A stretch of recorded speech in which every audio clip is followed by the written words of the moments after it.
Olá, vamos tratar agora de um exercício que envolve a equação de Bernoulli, mais o conceito de pressão de estagnação. Esse material que vamos ver agora, ele consta da nossa aula de número 10, equação de Bernoulli, que está no curso de Mecânica dos Fluidos, disponível no canal do YouTube Motores e MecFlu. Inscrevam-se, compartilhem, deem o like, divulguem, que aqui o professor agradece a sua participação. Bom, vamos resolver então esse probleminha rápido aqui sobre esses conceitos. Então, um tubo de vidro é inserido dentro de uma corrente livre de água, semelhante ao riacho que nós vimos no primeiro slide, com uma de suas extremidades voltada para a montante do escoamento, para trás, e a outra perna na direção vertical.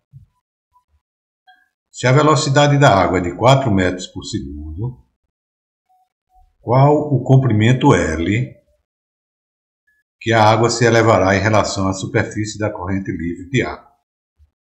Então aqui nós não estamos tratando de uma tubulação fechada, é uma corrente livre de água.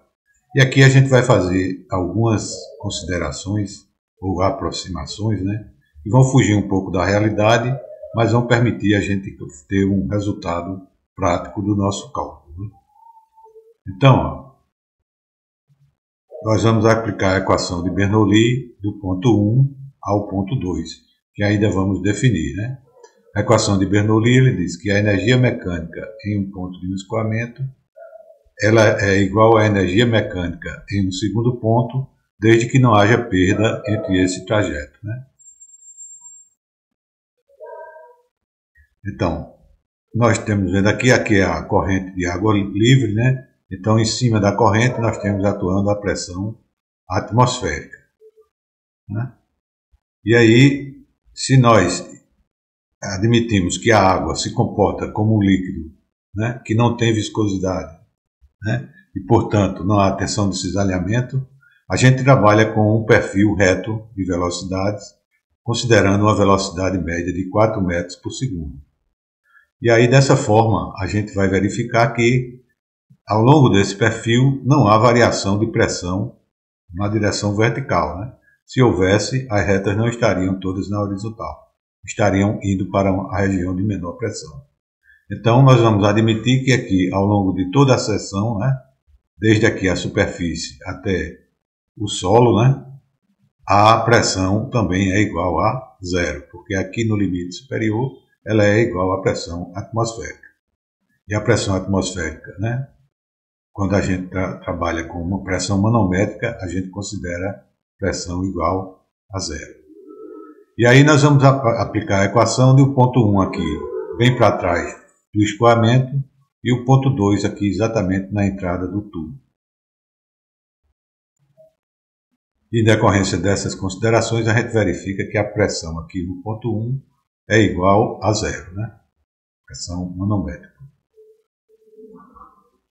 E observando aqui as alturas do ponto 1 e ponto 2, a gente verifica que eles estão na mesma altura, portanto nós podemos cancelar essas contas aqui, Z1 e Z2.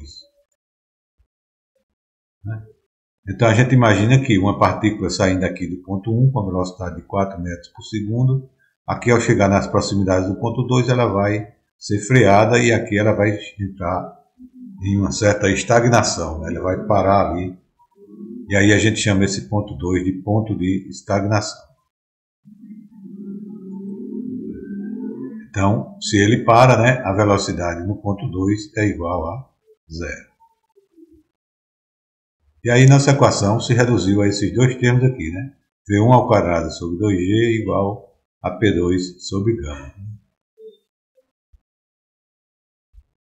Substituindo os valores aqui, 4 ao quadrado sobre 2 vezes 9,81, P2 sobre gama. Mas a pressão aqui nesse ponto 2, que é a pressão de estagnação, ela é calculada seguindo a lei de Stevin, que diz que a pressão é igual ao gama vezes uma altura H. Nesse caso aqui, gama da água, que é o líquido que a gente está tratando, multiplicado por essa altura L aqui.